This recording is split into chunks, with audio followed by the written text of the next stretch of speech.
And these are the laws you should place before them.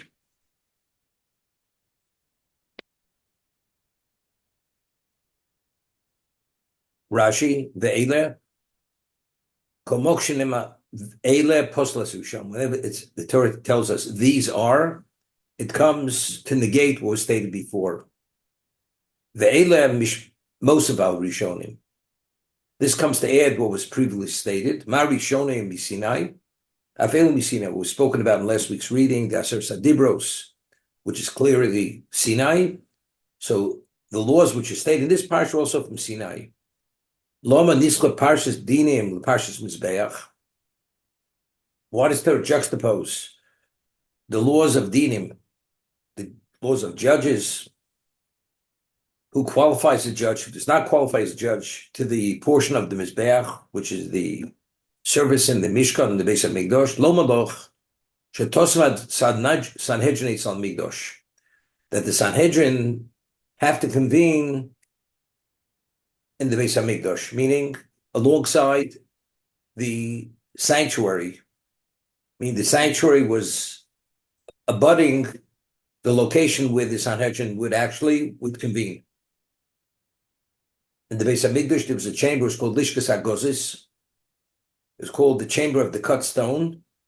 And there was a line, a demarcation line, that one side of the line was the Azorah, that was the sanctuary where they would do the Avodah, the service of the Karbanos. And the other side of that line was where the Sanhedrin would convene in this chamber.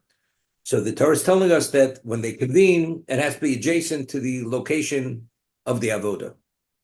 That's why the Torah is juxtaposing dinim, the laws of judges, to the Mizbeach.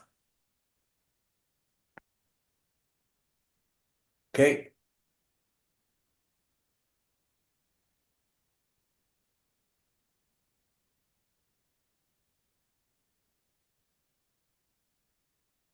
Asher Tosim Lifneim, we'll get back to this in a moment. You should place it before them. Amalo HaKadosh Baruch Hu Moshe, Lo Sala Datcha Lomar Eshna Lehem HaPerek V'Alocha Shnayim U'Shlosha Pamim. I'll teach them the chapter once or twice or three times. Meaning that it should be committed as it was stated, as it was told. But I'm not going to at all make the effort to give them the understanding of the rationale of the mitzvah and to have an understanding of the mitzvah. Place it before them, like a table which is fully set, that everything's fully available, fully edible, fully digestible, without need of any level of preparation. Let's first talk about the last part. And what's even the consideration? Much says, I'll teach them what was taught to me once, twice, three times, that the text should be committed, the law, but to give them an understanding of what it's all about, that not. Hashem's no, you have to totally elucidate every aspect of what was taught to you and communicate it to them in the way, not only textually, but they should have a full comprehension that it's fully understood, that they fully could implement it and integrate it into their lives. And what would be even the consideration not like this? I teach halacha and you don't have an understanding fully in terms of its application. So what's its value? If you understand it's the inner workings and the applications based on the understanding, okay. But anything less than that, what's the point of communicating to them? And he says, Any matriach atzmi. Think I'm not going to burden myself, make the effort. Lavinam, to give them an understanding of Tamei Adov Pirusha. Now, if Moshe Rabbeinu is considering not to give them an understanding, it's evidently He believed and understood that because of where they're at, if they would apply themselves sufficiently, they would merit a siyata d'shmaya, an understanding, a divine influence. They should be able to comprehend exactly what the Torah is saying. Therefore, it's not necessary. We speak about, the Gemara tells us, you gaita motzos atamin, that if you toil in Torah and you come upon its truth, you believe that person. But if you don't apply yourself to that degree, that you're toiling to understand the Torah, even though you may believe you came upon its truth, you haven't come upon its truth. There's a prerequisite to coming upon the truth of Torah. It's yogato. You must toil. It's toil to come upon the truth.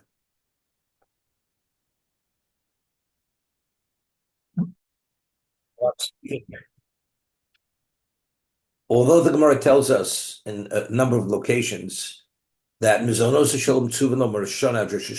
that a person's yearly stipend, financial stipend, is designated from Rosh Hashanah to Rosh Hashanah, but yet there's halacha, there's a reality, you have to take initiative. To be able to have that stipend released to you, you have to take some level of initiative. So the Ramchal and the Mesilas Yesharim writes, why is that? If it's rightfully yours and it was designated to be yours, why do you have to take initiative? So he explains that at the time of the Chet of Adam Rishon, when he ate of the Eitz Hadas, Hashem says to him, by the sweat of your brow, that was the curse. By the sweat of your brow, you should eat bread.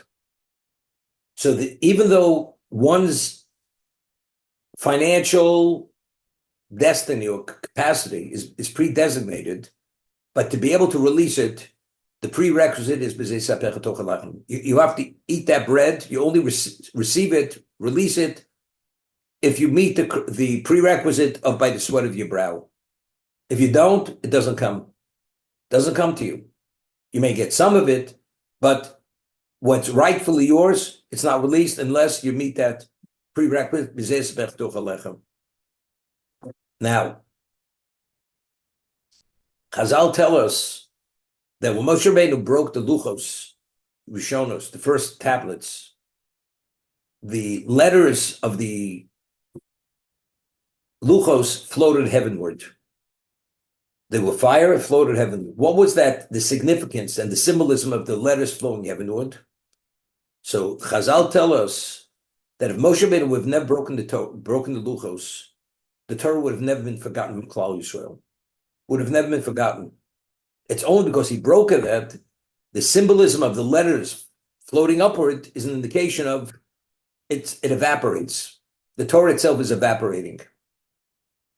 That's Shikras HaTorah. The Torah will be forgotten. And as a result of that, a person has to continuously review and review and review. That's the only way you're going to be able to retain it. That's explicit in the Chazal.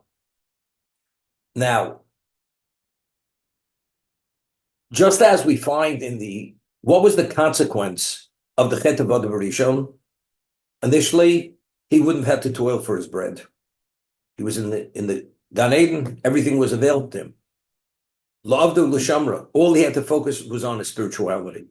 But because he ate of the Eitz Hadas, which is Ra, there was this integration of Ra, of evil within him, that created this need to what?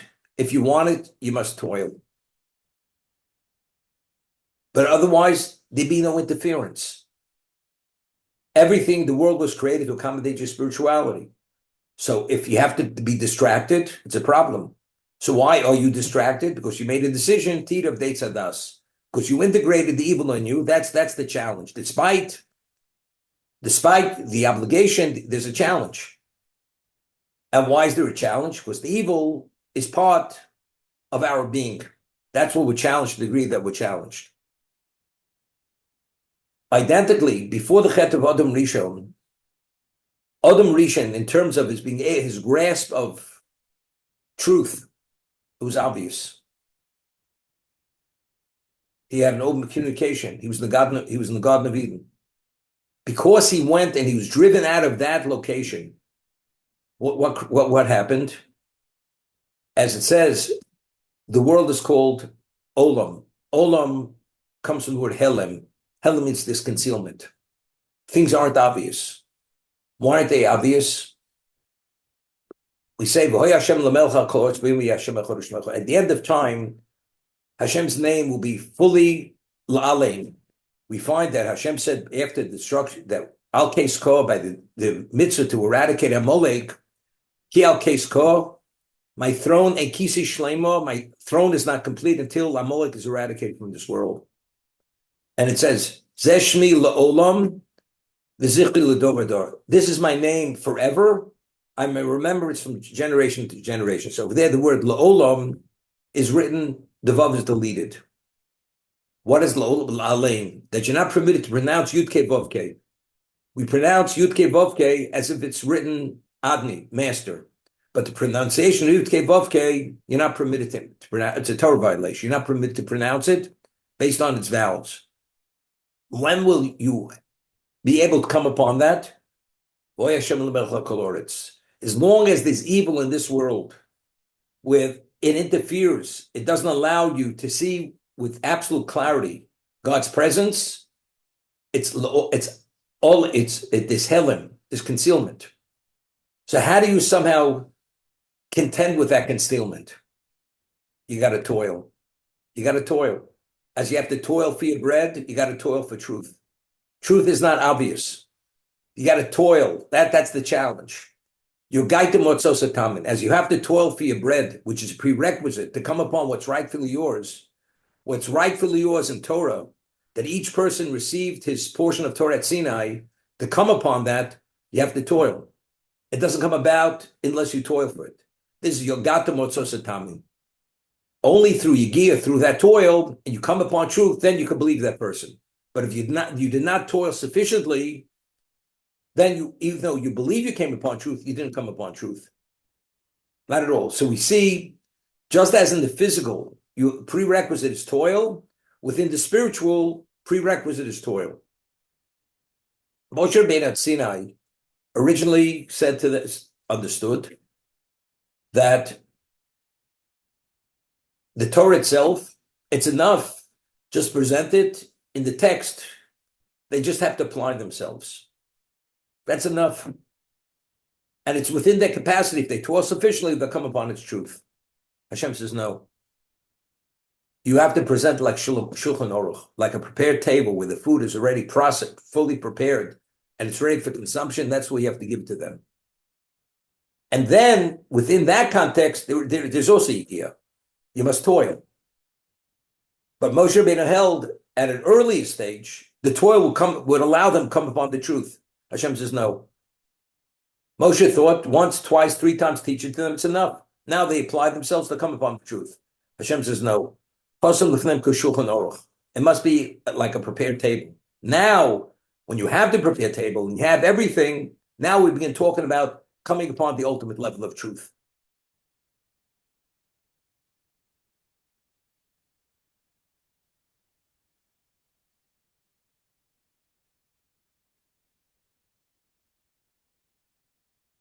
Moshe Rabbeinu, his own understanding of Torah, did he have to toil, Moshe Rabbeinu?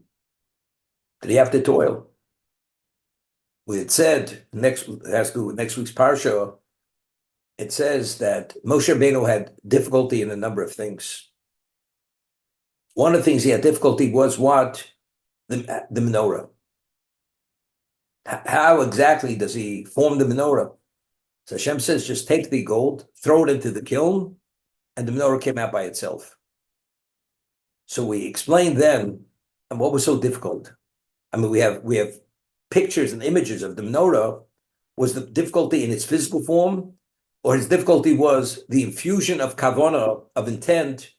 Every one of the vessels of the Beis Hamikdash had a specific intent, and that intent would allow it to activate forces which the various parts of the Beis Hamikdash had to activate, or the Mishkan had to activate. So we discussed then, what does the menorah represent? It represents Torah Sheba'al Peh. Right? That's the elucidation of the written law. Torah Sheba'al Peh. Torah Sheba'al Peh is what? Is infinite. It's God's wisdom. There's no limit to it.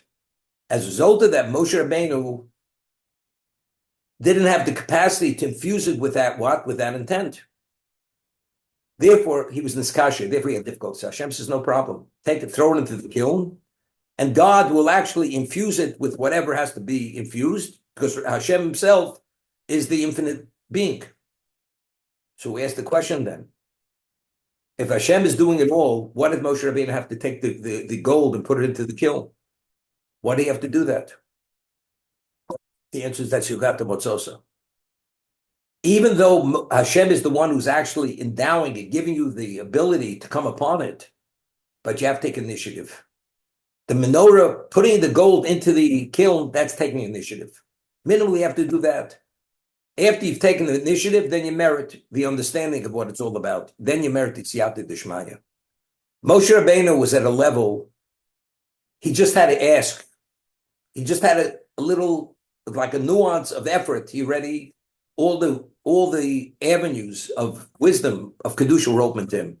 Other people, it was a whole different level. You have to apply yourself at another level. Today, you have to apply yourself to come upon its truth to a very almost unlimited level. You know, there's a famous story with the Vilna Gaon. There's a sefer that was written by the Beis Yosef, that's Rabbi Yosef Karo, who's the author of the Shulchan Aruch, who wrote a commentary on the Torah. It's called Magid Meishorim. Magid Meishorim. There was Hashem had sent a malach to teach the Beis Yosef, Rabbi Yosef Karo Torah. There were certain things that he had difficulty coming upon, and he sent a malach to teach him certain things. And all the teachings of the malach that were taught to the Beis Yosef, to Rabbi Yosef Karo, he recorded in the sefer. It's called Magid Meishorim. The Vilna Gaon had a similar opportunity. Hashem somehow, through his Ruach HaKodesh, they say he wasn't a prophet, we didn't read a prophecy, communicated to him if he wants a malach. Should he send an angel to teach him to open certain vistas of understanding of Torah? Does he want, as he did for the Beis Yosef?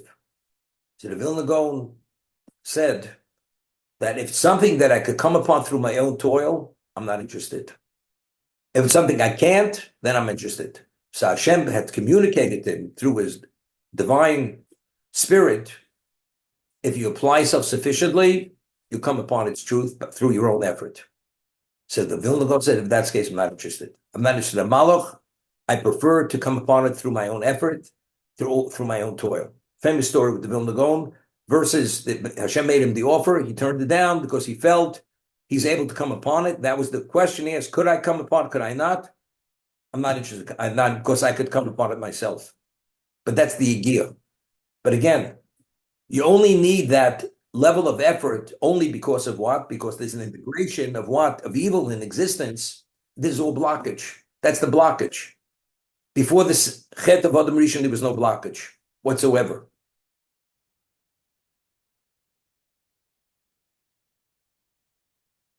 You know, it's interesting. We find, the Gemara tells us of Psochim, that forgetting is a gift. Why is forgetting a gift? Because if a person experiences the death of a loved one, the pain would be so all-consuming, you couldn't survive it. You couldn't survive that pain. So therefore, Hashem endowed mankind with the gift of forgetting. That's the Gemara. That's one of the gifts Hashem had given humankind. Okay? What does it mean? People remember. Even if you have instant recall and you could actually visualize exactly the moment, but it's still not the same moment. It's not that original moment. Because as time goes on, things start dulling. Even though you vividly remember, it's not the same. That's the gift of forgetting. Now, the Gemara tells us in Avodah Zorah, if the Jews wouldn't have served the Egel, before the Chet Egel, what did we revert back to? We reverted back to Adam Kodem Achet, before he ate of Deitz Hadas. And therefore, if that would have been the case, Klal Yisrael would have become eternal.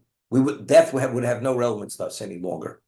It's only as a result of Chet Egel and the Shviras HaLuchos and the tablets were broken. That's why we went back to post-Chet, post-sin of Adam. But before the Chet Egel, we're pre-sin of Adam.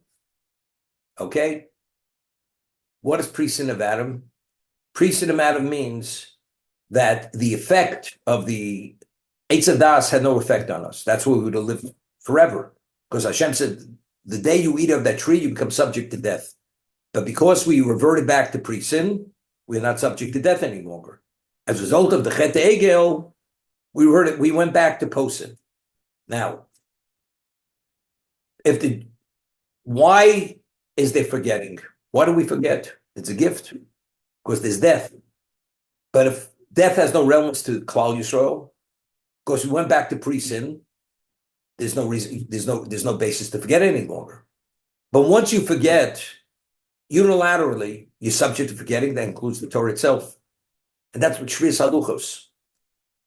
The Gemara tells us, if Moshe Rabbeinu, the Gemara says, Asher shibarto yashkocha shishibarto. I want to give a yashkoch, he broke the luchos, because if he wouldn't have, I would have had to destroy the Jewish people.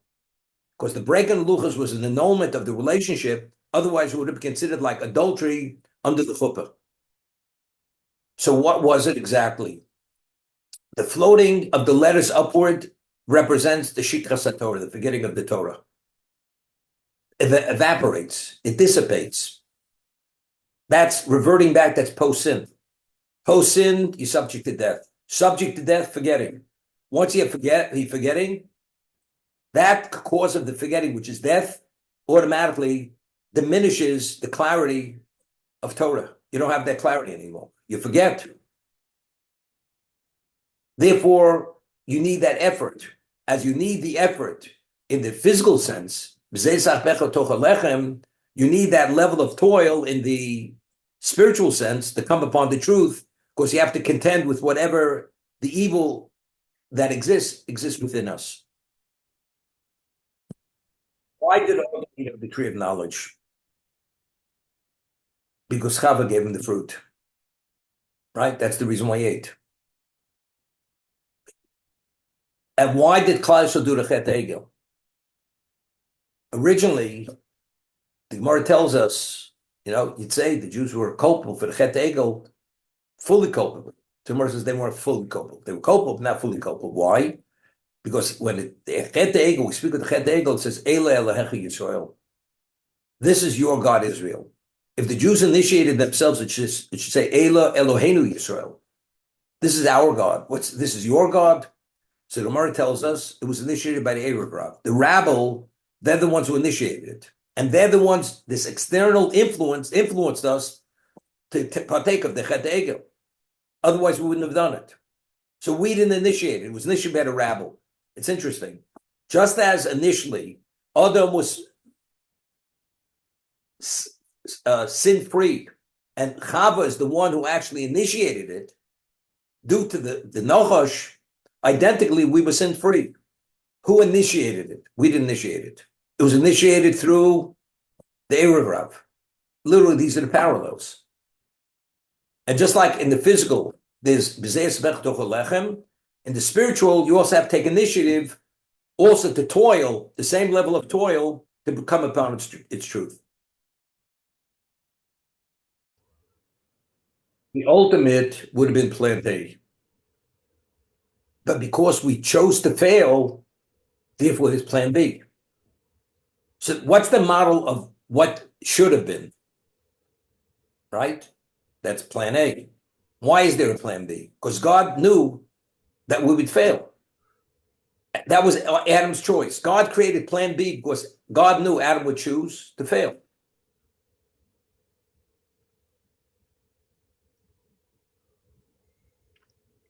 Correct? That's it.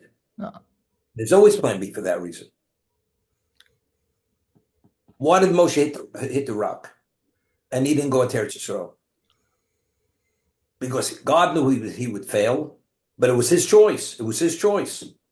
Therefore, for all the reasons why Hashem didn't want him to go in, but he gave him a challenge that he would fail, but it was his own failing. It's not he was forced to fail. Wasn't forced to fail. It was his choice to fail.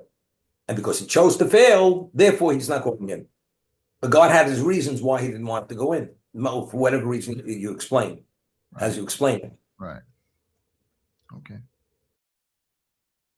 Person like Moshe Feinstein, that we have relevance to understand to a degree who he was. For him to waste a minute was considered painful. So if he would have to take out a small amount of time to earn some money, it's something which he had no choice. And he wanted to get back to the learning as quick as he could. So that's Zesapecho. So that he had to take out time to earn the material, that's by the sweat of his brow. Someone else, he has all the time in the world. He could spend hours on the golf green every day of the week. So what's Zesapecho for him? For him to be away from the desk a little bit, it's not the end of the world. So he has to really sweat. He has to sweat to bring about whatever's meant to be his. Anything less than that, he's not getting it. Or he's not getting what's meant to be his.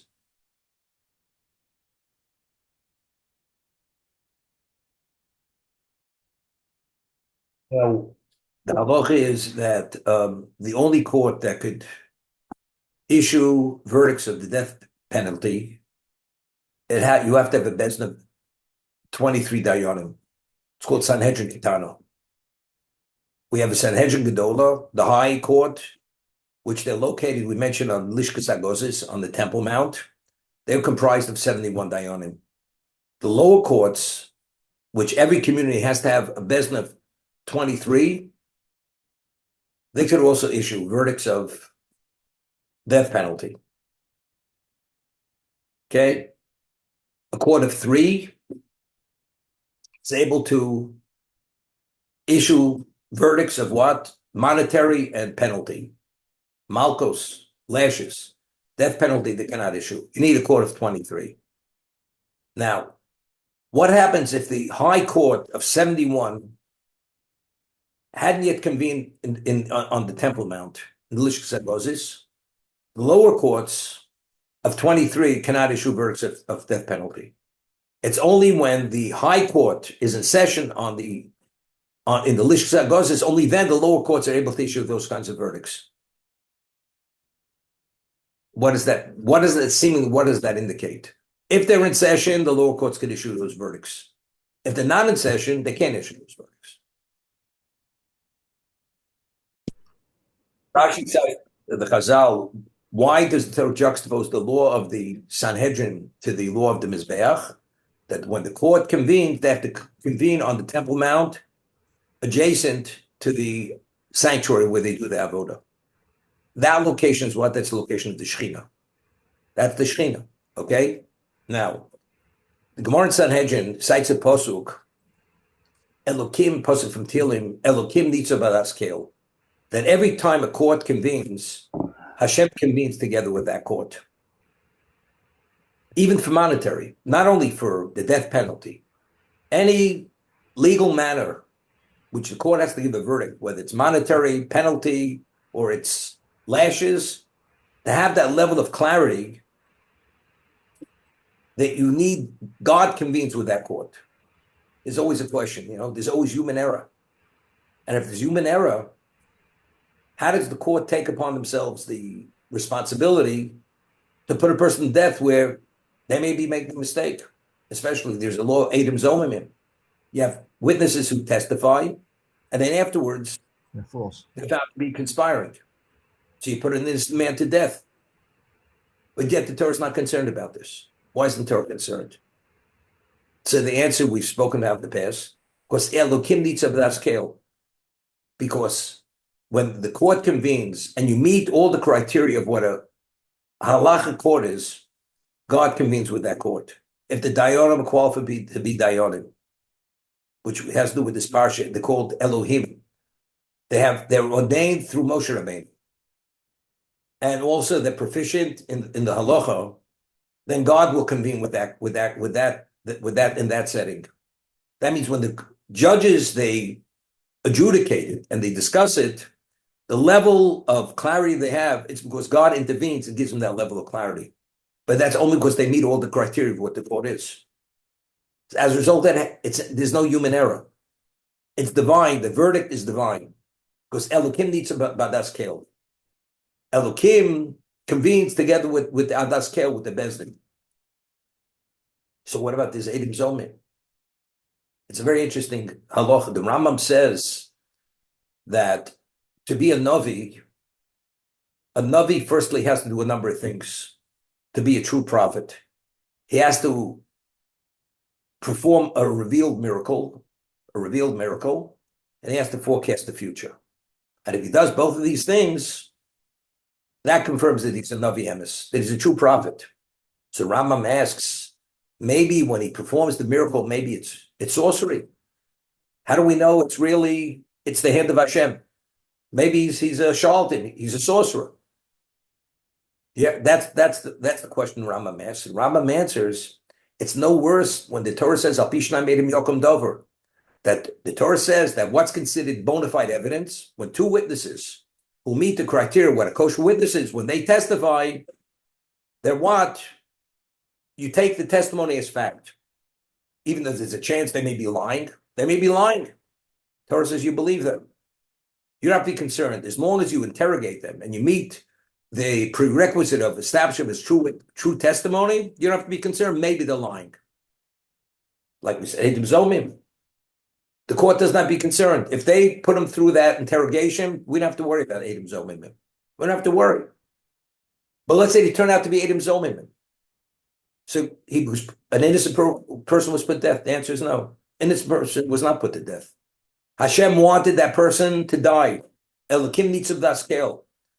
God convenes with the court. That means it was God's verdict. The man should die. But the evidence was faulty evidence. Doesn't make a difference.